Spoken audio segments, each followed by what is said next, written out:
Hiring isn't just filling a role. It's about finding people who can drive results. Indeed Sponsored Jobs helps you match with the right candidates faster. Target candidates by skills, certifications, or location. Join the 3.3 million employers worldwide that use Indeed to connect with quality talent that fits their needs. And listeners of this show will get a $75 sponsored job credit to help get your job the premium status it deserves at Indeed.com/podcast. Terms and conditions apply. Hiring? Do it the right way. With Indeed.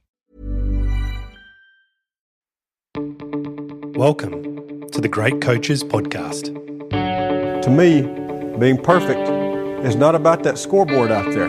This is a chance of a lifetime. When you can understand the person, you can then work towards a common goal. We are all on the same team. Know your role and do it to the best of your ability. Focus on the fundamentals. We've gone over time and time again. Your defense has got to be better. Leave no doubt tonight. Great moments are born from great opportunity. Hi, my name is Jim Wolfrey, and you're listening to the Great Coaches Podcast, where Paul and I interview great sporting coaches to try and find ideas and coaching advice that people can apply to the teams they lead. Our great coach for this episode is Rohan Taylor. Rohan is a high-performance swimming coach and the current national head coach of the Australian swimming team, the Dolphins. With over 27 years' experience, Rohan has influenced many great swimming talents over his time as coaching director at the Nunawading Swimming Club, the head coach for swimming for Victoria and Tasmania, along with a long tenure as a national swim coach with the Australian team. Besides the openness in Rohan's answers, I found the way he explains his coaching philosophy of collaboration, commitment, communication and consistency very insightful, and how this serves as a compass pointing his plan for Tokyo 2021. I appreciated the way he described how he reset the culture of the Nunawading swimming squad with a simple act of expecting the whole squad to wear a piece of the team kit at every training session. This served to not only create a presence on the pool deck, but to more importantly act as a simple symbol to deeply reinforce to those individuals that they are part of something far greater than just themselves. And lastly, just how reflective he becomes when we discuss the mentoring of other coaches and how he deals with managing moments of self-doubt and how he replaces doubt with a purpose that also includes being just a little kinder to the critic inside your head. I really enjoyed my time with him. I hope you do too. The Great Coaches Podcast. Rohan Taylor, welcome to the podcast. We're thrilled to have you on the show. Let's kick things off with where are you and what have you been up to today?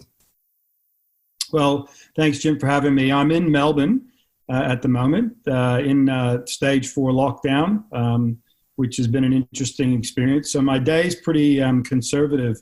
I've spent a lot of my time on Zoom meetings like this with different parts of our organization, just our normal catch-ups on a Monday. And I've been out for a walk, and pretty much that's probably it. In a nutshell, that's been my day. Sounds like a great way to spend a day, and I'm really grateful that you found the time to chat with me today. Rohan, you're a Melbourne-born boy, but I can hear the trailings of an accent. Where is that from? Well, I grew up mainly spent most of my time in California. Spent a little bit of time in New Jersey. From around ages of 9 to 12, and then I ended up in California through to finishing till uni. And then at 25, I came back to Australia, but I picked the accent up in the States, and it doesn't go away. I've been back in Australia for 26 years, 27 years, basically, but yeah. Well, I'm Germany-based, and I think I have little to no chance before I pick up the local accent, and I'm still terribly embarrassing myself learning the local language. Yeah, well, they say you pick an accent up before the age of 12. Whatever accent you pick up is usually the one that just stays with you. It's been a few months now since the announcement of your appointment as the head coach of the Dolphins.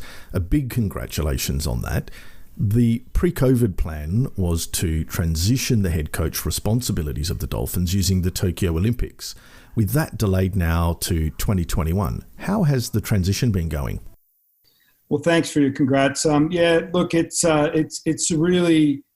it's a challenging process to go through because we really there's so many, I guess, kind of unknowns at the moment in relation to operationally what we're doing right now. So the Olympics sits where it sits next year, and we're comfortable where it is, and the dates are set and our trials are set. So from that perspective, it's business as usual there. But when we work back to now, it's about the athletes and the coaches getting access to training venues. Then, you know, most of them are in the pool training, which is great, but competitions aren't in play. So we're trying to work around ensuring we've got competition exposure for their preparation, which is really critically important. So they're real time sensitive at the moment. I think we need to have competitions in place towards the end of the year and definitely through the beginning of the year, which will help our athletes and coaches just prepare properly. So to answer the question, I think it's just kind of, you know, we need to navigate a little bit more on it. That's why we meet regularly on a daily basis. What are we doing now? What's happening? So as far as the Olympic campaign part of it goes, that's in place. That will definitely be affected by how the Olympics are going to look. So, you know, we have a number of different scenarios that we're preparing ourselves for, but a lot of it's just around, do we stage in Australia, fly into Tokyo, compete, fly out, or do we have to go to Japan beforehand? And those things will be determined by the IOC, and we've still got a bit of time before we find that out. But we'll be prepared for whatever happens. And what about your transition, Rohan? How's that going? Yeah, well, I'm still transitioning. Like, I'm moving up to Queensland next week. The end of this week, I've got to do 14 days in quarantine, and then I'll be on the Gold Coast. And I'll catch up with our exiting head coach, and we'll spend a few weeks together. And then the transition for me, I'll have a lot more, knock on wood, freedom to move around and visit programs and kind of do what the role traditionally holds for me, which is connecting with our people right now is virtual. So the transition for me, while I'm waiting to do that, or I'm still taking care of the Victorian landscape, which is my primary role that's been for the last few years. And with what's happening in Victoria, it's quite, chaotic in a sense. Well, it's not chaotic in an operational sense. Probably just people aren't allowed to do things. So I'm working with Swimming Victoria and just helping them connecting with the coaches. So I'm kind of in two minds at the moment. So, yeah, I think from next week onwards, I'll be a little bit more in that other space. You mentioned reworking training scenarios and the time sensitivities that you're now facing. With athletes working on their conditioning using various lead-up events to hit their peak at an Olympics, what has the Australian swim team's coaching staff had to do to refocus the squad now to 2021? Yeah, I think it comes in stages, Jim. Like, I think the first thing we dealt with was not training. And what do we do? So embracing a different form of training and, isolation. And that actually was a great opportunity to kind of just refresh. I think the athletes and the coaches took a really good opportunity just to step back, particularly when we knew the Olympics were on. Now we've transitioned back into training with purpose. I think because the Olympics are so far away, it really is now down to putting some kind of events, competitions in front of the athletes and coaches to give them some purpose to just keep momentum up. So what we're finding right now is the opportunity for us is how can we create competition when not everyone can travel? So we're looking at the virtual space, like you compete at your pool, I'll compete in my pool, and we'll compare little things like that. So that's what the challenges and opportunities for the coaching staff sitting in front of us. It's creating some meaningful competition to build them towards our trials and the Olympics next year. You mentioned that you're still deeply involved in your current role with the Victoria and Tasmania squad. You've also been a large part of the coaching leadership group in the Australia team for some time, and you played a key leadership role with the Nunawading Swimming Club. Looking back to where your coaching started, was there a person or event that set you on your coaching journey? Geez. In leadership, it would probably be Bill Sweetenham back in the early days when I came to Australia. So there's two pieces to it. Like as far as my coaching and being a technical, like in that X's and O's coaching space and having it as a career, it was probably David Saylor who gave me my first job in the States, which was kind of like a casual coaching role, and that got me to fall in love with the environment that was coaching, you know, like being on the pool deck and helping people, you know, go for their goals and facilitating an environment for them. That was one piece. But when I came to Australia, I got involved through having some athletes in my program that gives you access to talent camps and these things. And Bill Sweeten was very big in giving me leadership opportunities, encouraging me, challenging me. And then, of course, once I've got a little bit of an idea that I wanted to lead, it helped me within my club programs, you know, leading Nuttawong and other programs. As far as leadership within the sport, I think, you know, I'm one of those people, like, if you're going to have an opinion, or you're going to, you know, you want things to improve, you get involved, right? So you just get involved. And I think that I was always prepared to be involved. And through that, I kind of ended up in different opportunities, committees, and different things with leadership that helped, you know, influence and be accountable as well. I think it's most important to be accountable. So, you know, I didn't really necessarily aspire for the head coaching position. I definitely I definitely thought if the opportunity presented itself and I felt I was prepared, I think that would be great. And I think I did prepare myself for leadership all the time. So I was definitely challenged to do that, in whatever capacity that came in. So whether it be leading a high performance program in Nuttawong, leading a state, you know, or taking a team. Bill gave me opportunities to lead teams away. I did World Cup tours under Don Talbot, where I would be the head coach, and we got to do tours, and it was part of our development as coaches. So for me, I, you know, always enjoyed that. That's why I guess I've always been in that space. Over that time, what was the best piece of coaching advice that you've received? From a technical point of view or leadership, I guess? I guess a bit of both. So let's start with technical, and then let's look at the leadership side. Well, from probably the technical piece would be from the late Gennady Tereski, who just passed away the other day.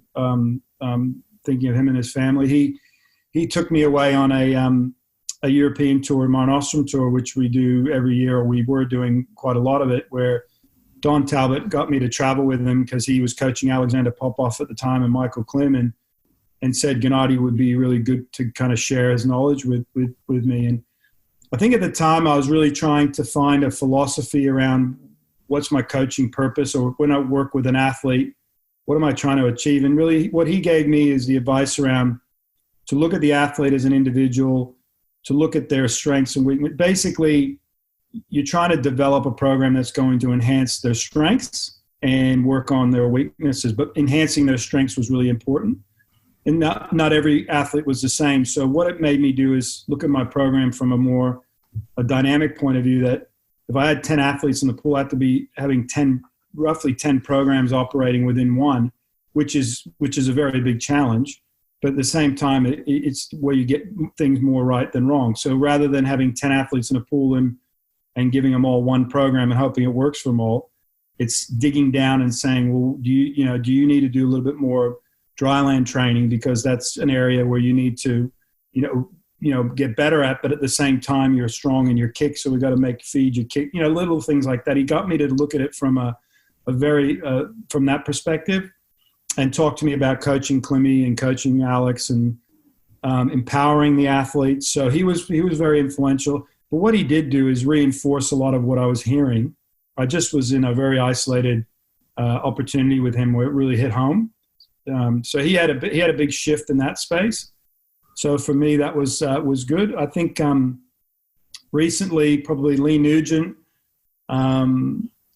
Jocko in the head coaching role, probably in leadership, have mentored me to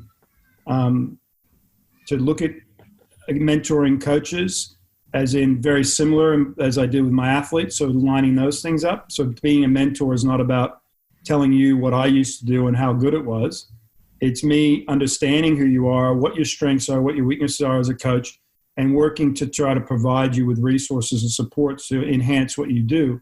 So for that, I have to build really strong relationships around the coaches, as I did with the athletes. That level then of trust will come. So those two things line up for me. Strong relationships, individuality, trust, and I think you can do a good job with people then. You've touched on a lot there, and specifically you've mentioned probably some of swimming's most iconic coaches. What do you think the great coaches do differently? I think the great coaches, they build the relationships around the mutual partnership, but they also maintain that leadership within that relationship. And I think for me, the ability to pull people up and to hold them accountable at the right time, and the great ones do that very consistently, and they're afforded that from their athlete. So they're afforded that moment where they go, wait a second, I'm going to challenge you right now. Because I think the modern coach, what we're seeing now is, old school coaches are just giving everyone a clip and off we go. Those coaches that we're talking about would be more targeted in that space back in the day. And now I see that as a real important piece.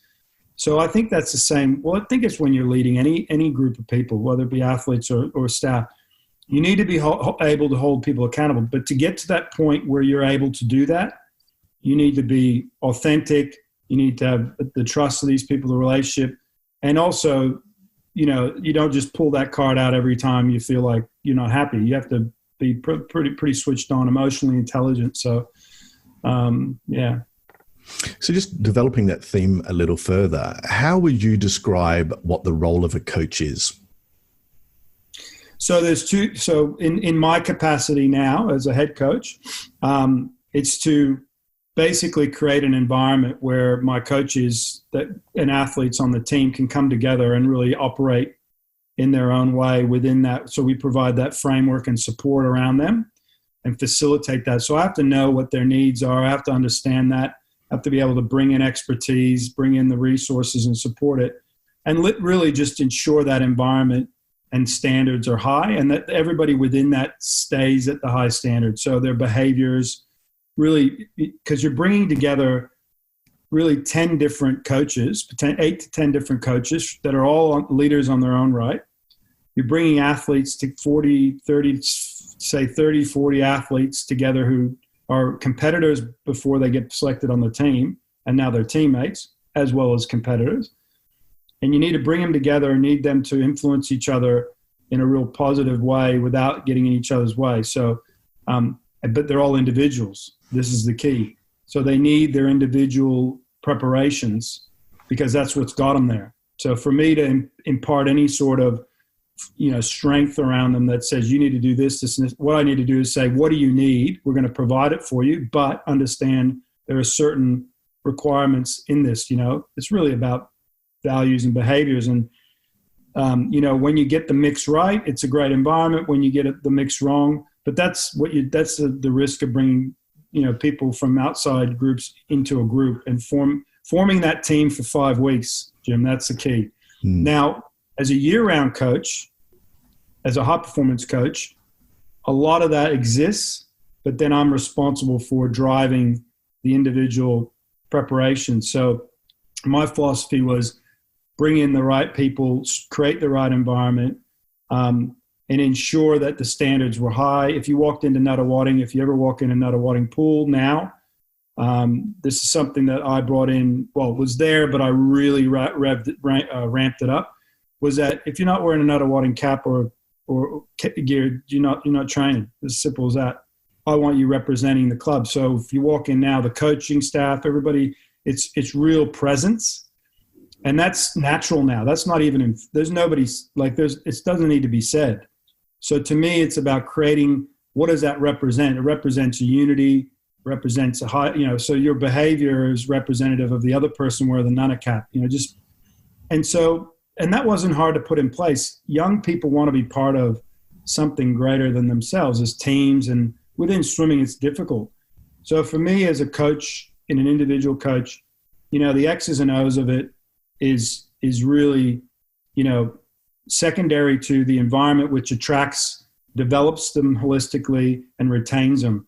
If I can do that, then, and I have high standards of who they are, character, the X's and O's take care of themselves, right? They're going to be willing participants on a daily basis to want to succeed for themselves. All I got to do is facilitate that. I've read recently that you describe your coaching philosophy as collaboration, commitment, communication, consistency. What are the behaviors and values central to this? Well, collaboration is the relationship building. So I see 3 stages of coaching. So obviously, I'm in a high performance piece. So you with athletes at that level, it's a true collaboration. So it's trust, it's a relationship, it's trust, and it's individuality.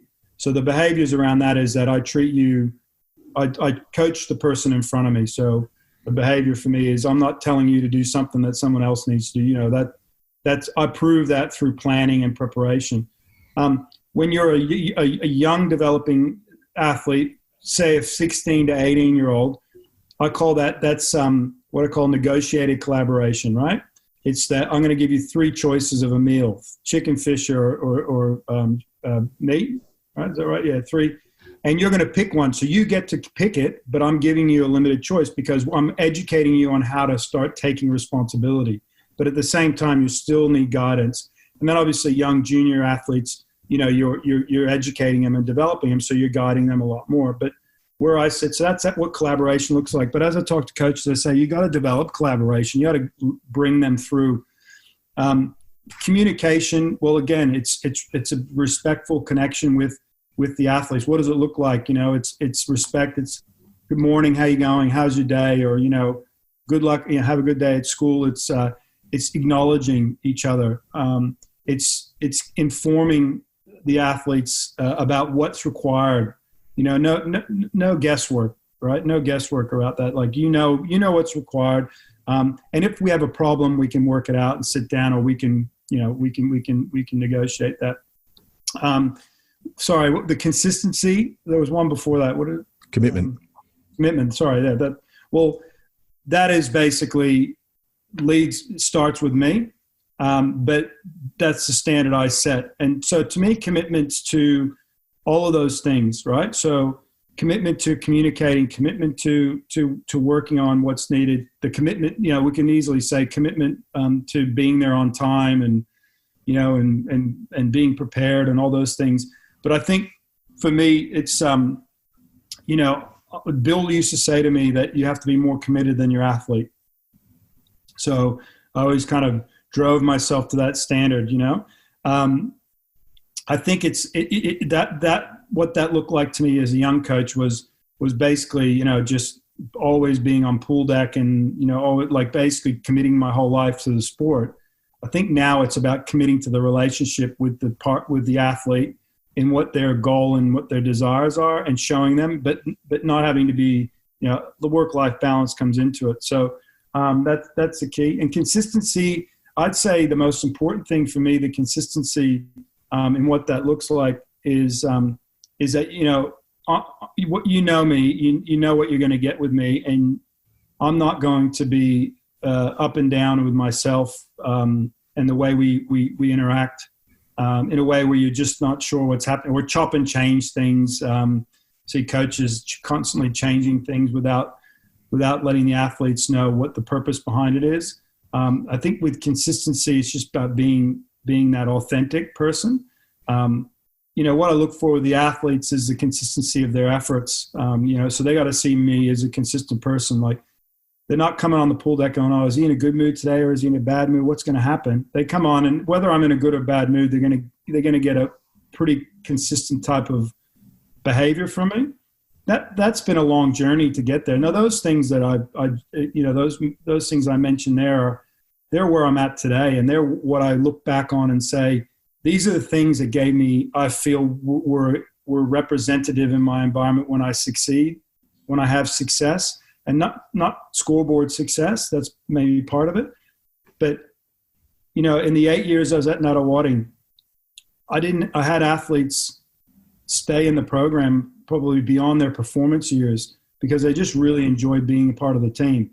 I had athletes that were there that maybe didn't blossom until later, but they stayed with it. And so everybody, seems to be happy with more than just the performance side.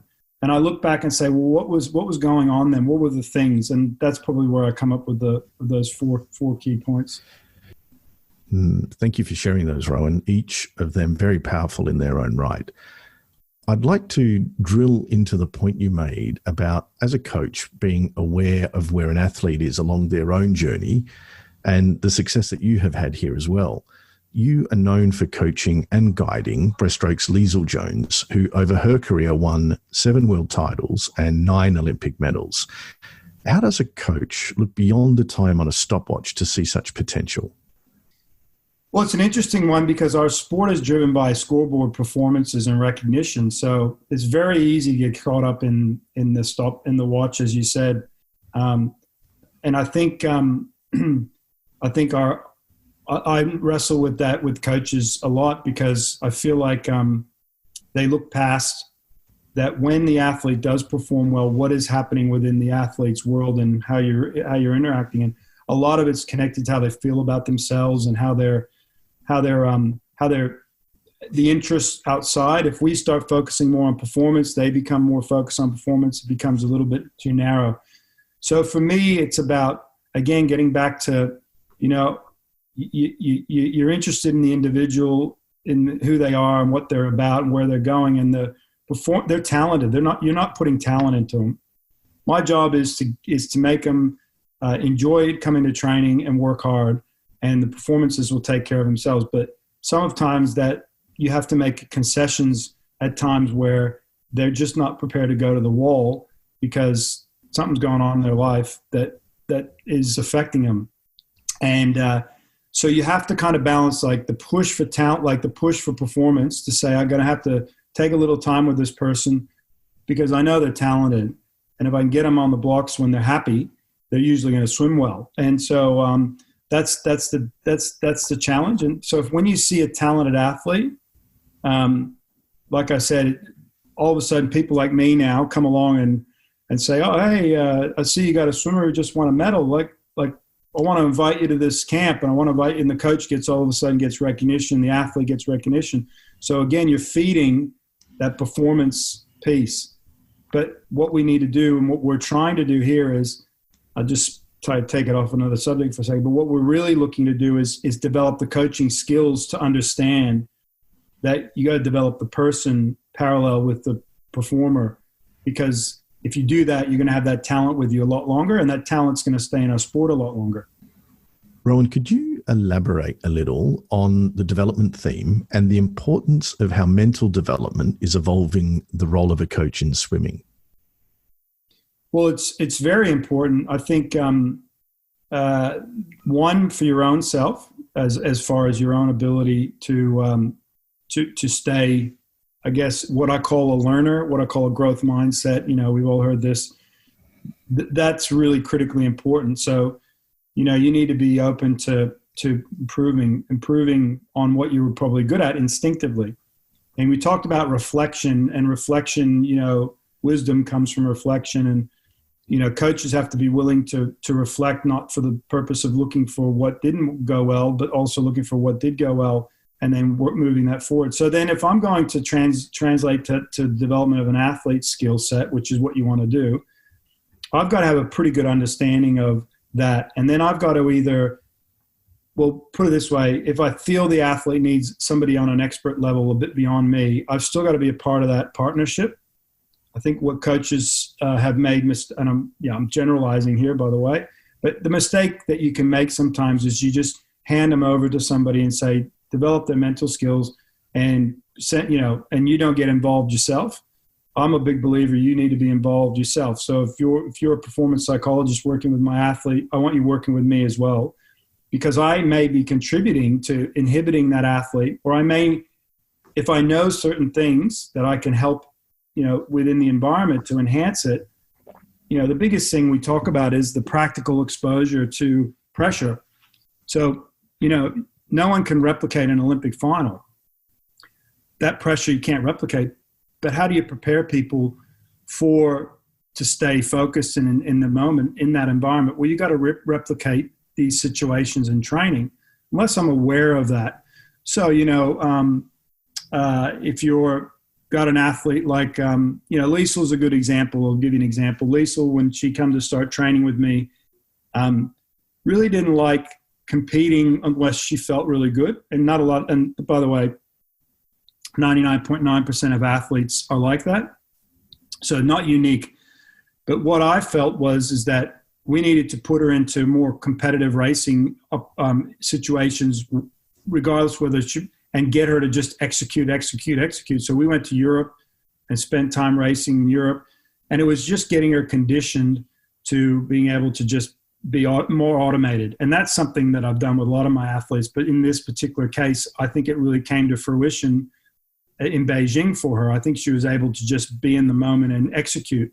And that was a plan. That was an absolute plan. It was orchestrated between myself and her and the performance. There was a whole bunch of us that said, what is the best way forward?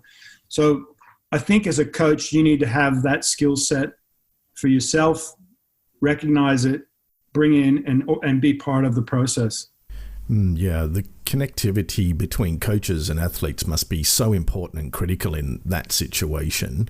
I'm really interested if you have any other routines or particular ways that you have found more helpful and more effective at giving athletes feedback. Well, they're developing. Upon reflection, I'd say I know what worked probably the best. I think that the combination of asking questions was really important instead of just giving direction. I think, so what did you think about that? How did you feel about that swim? Regardless of what I thought, let's get some feedback. What do you think you did really well? What are the areas of improvement? And then go, okay, and then let the athlete ask me for what I thought. Usually what I do, depending on the individual, some individuals you just left alone. You say they need time to go cool off. So that was kind of where I got to. I felt that was the best. The other one that I thought was really interesting, and I talked to the coaches, I'm more aware of it now, and I wish I'd done more of it back when I was coaching, and that is debriefing the great swims as much as I debrief the poor swims, right? So the ones that went well, there's a lot of like high five, good job, off you go, instead of sitting down and having actually the same routine. So you go through the same process. And recently I met with a young guy who's in the Olympic sailing team, chatting with him about his routine and preparation and everything. And, trying to learn a little bit more about other sports, and fascinating that firstly, these guys, their conditions are different every time. So they can't prepare for something that they are constantly reacting to circumstances. So their whole race is quite incredible. So their training is quite rigorous. They've got a lot of core and stability work that they do in that. But the one thing that really struck me was their debriefing process. They do not leave the competition. So it might be a day after they race, but they don't leave the actual location until they've done a full debrief. They do it there, regardless of the outcome, and they do the process debrief with everybody who's involved in them. So when they get home, they're done. We tend to, at times, debrief a few days after a competition when we're back home, or at least that's what I did. And that means the athlete's hanging on to things. So we're not helping the process. So there's a little bit of routine I would have liked to have been a bit better at, and a bit more, like put a bit more time into it. So yeah, that's probably right now where I'm at. I think what I can do with my coaches is to be a little bit more, get them to see a little bit more how important it is for that routine to be in place. You do have multiple coaches supporting you and the squad. What are your recommendations to head coaches who are looking at managing that consistency across such a diverse and a widespread coaching group? Well, it's very important that, one, they understand what their role clarity is very important, their role clarity. So with myself working for Jocko over the last couple of campaigns, and he and I work really a lot on the role clarity. So my responsibilities on team with other coaches, and that was very, very important. It took a while, but we worked together. What that taught me was, and what I look back and saw, is that for me, as in a leadership position, 1, role clarity, 2, empowerment to ensure that the coach is able to do what you're expecting them to do, or what it's agreed upon. For a head coach, I think, leadership to me is about you creating a clear vision, and you're empowering those to deliver that clear vision for you. So they have to understand it, then they've got to be allowed to do it. And for me, it's about, what do they need me? Some coaches like me to check up on them and be a little bit more engaged. Some just leave them alone. They're off when they go, and you can observe them from afar. There's different personalities. It's like athletes, different. Some athletes like to be, they want you to give them feedback, or they want to ask for feedback regularly. Others just, you just check in with them. So I think it's an individual thing. That goes back to what I was saying about mentoring. You talked a little earlier about the attitudinal changes you made at Nunawading, bringing the squad together with a simple routine. The Australian swimming team hasn't been immune on this topic in the past either. But what is your advice to coaches in influencing disruptive peer pressure that can arise within a team? Well, we've got a great leadership group that exists with the team, and we talk to them a lot about awareness and things that might be, bubbling up, if there are, in relation to that peer pressure. I think, it's calling it out when you see it, if we do see it. I think, the coaches have a responsibility of their own athletes, that they're, we lean on them a little bit.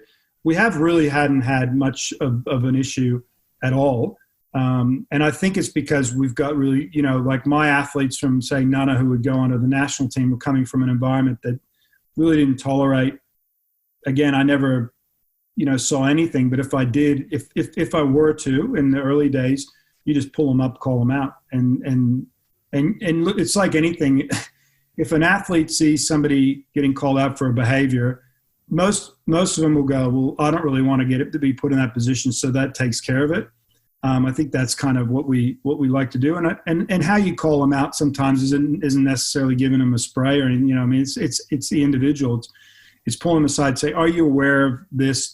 Are you aware of what it does? Or it is somebody you need to say, hey, that's enough. I'm not going to tolerate that.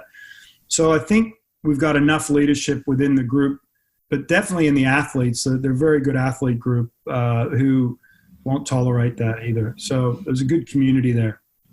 Rohan, it happens to us all at some point in our careers, whether you're a elite athlete, a high-performance coach, or even a business professional.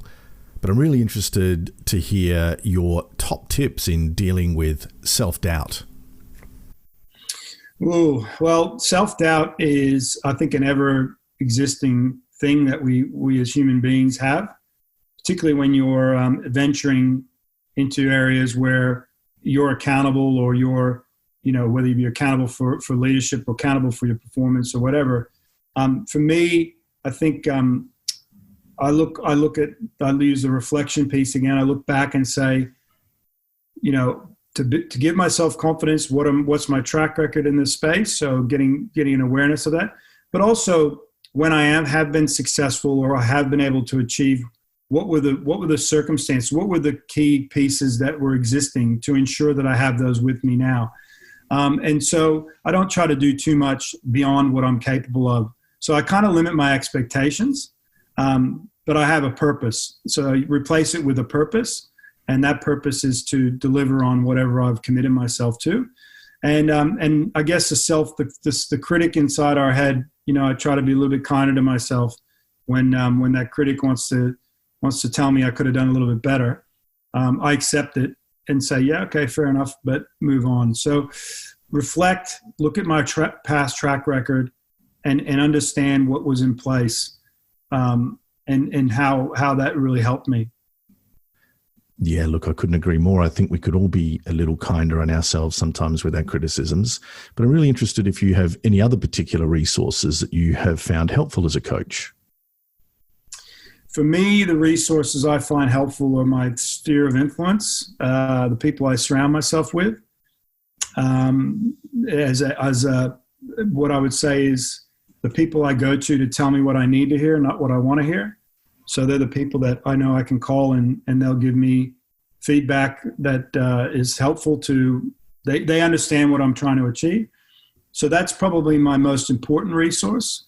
And beyond that, I think we're, looking at what other industries, sports industries do. Like, I'm very fascinated. And one of the reasons why when you reached out to me, I'm like, yeah, look, I think this is great. I want to explore beyond sport, because I do feel there's some synergies across, if I'm going to be managing a group of people in a corporate environment, I'd want to probably follow the same process I do now. I got to get everybody on board and got to lead and, all that, and act as a community. So I'm very interested. So for me, looking into those spaces, whether it's reading, watching YouTube, I went on a study tour with a group of other coaches last year to the US and went to different industries and sports.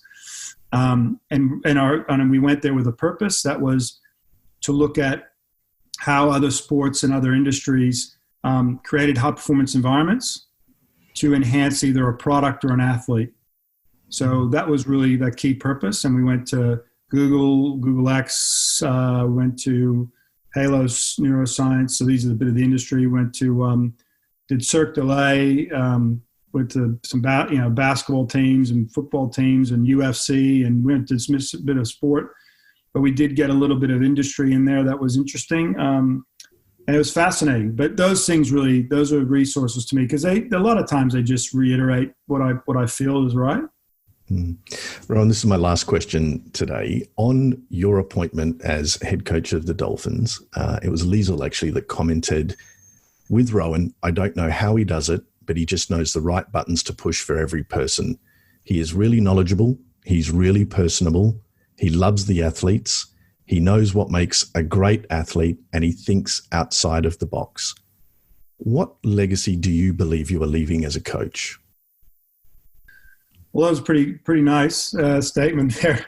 I'd like to think that I look for, I'm prepared to look for whatever kind of avenue it is to ensure that the athlete has the best opportunity to perform at their best when it counts. And I think my role as a coach and my legacy is that I have looked at those and I've really exhausted it as best as possible. And not just stayed in one lane, that you do consider other avenues that might help, other sports, other sporting people. We used to do cross-training with the AFL club. In preseason, I used to bring in I brought in a synchro coach to do synchro training with my group in the first 8 weeks of the season for sculling. And, she was a Russian, Australian coach, from Russia. She was lovely, but she was also just no funny business. And I always felt like bringing other people in who can enhance what I'm doing. So yeah, like I feel like I'm innovative and, but I think innovation, not just for the sake of innovation. I never lose the core value of what is this athlete trying to achieve, right? So I don't dictate what the athlete's trying to achieve. I just try to surround them with ways of enhancing so they get to where they need to be. Rohan, it has been such a privilege and a pleasure speaking with you today. The Dolphins are in great hands, and I wish you and the squad every success. Thank you so much for your time. Thanks, Jim. I appreciate it. Really, really pleasure talking.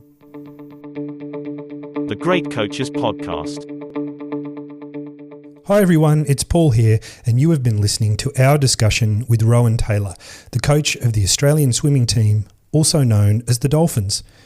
The parts of the discussion that resonated most with me were the idea of coaches needing to be more committed than their athlete, the consistency in behaviour and mood of the coach being an important element of driving athlete performance, debriefing the great swims as much as you do the poor swims, and replacing expectations with your purpose when your internal critic is causing you to self-doubt. In our next episode, we will be speaking to Rick Charlesworth, the legendary coach of the Australian men's and women's hockey teams. Here is a sneak peek. And leadership is, in my opinion, only about two things. It's about real definition about where you want to go, knowing where the end point is, where you're heading. And then it's about being able to persuade people and take them with you. And you do that in all sorts of ways. You do that by the example you set. You do that by your rhetoric. You do that by the science and tactics and by gathering evidence in a whole range of ways to convince people that this is the way we ought to go. But at the same time you do that in the sporting context, you also have to look at the athletes who are in your team or the people who are in your team, and you have to make the most of them. You have to discover a way which utilises their skills and abilities. And just before we leave, if you know a great coach who has a unique story to share, then we would love to hear from you. Please contact us using the details in the show notes.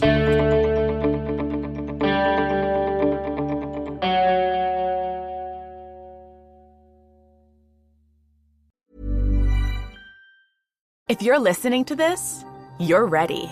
Ready to join the industrial intelligence generation. A generation defined not by age, but by a shared mindset to connect teams, accelerate efficiency, and drive innovation. Using the power of Aviva software to reshape industries, turning real-time insights into real-world growth. Discover our stories at industrialintelligence.com. Join Generation I. Quick, choose a meal deal with McValue. The $5 McChicken meal deal, the $6 McDouble meal deal, or the new $7 Daily Double meal deal. Each with its own small fries, drink, and 4-piece McNuggets. There's actually no rush. I'm just excited for McDonald's. For limited time only, prices and participation may vary. Not valid for McDelivery.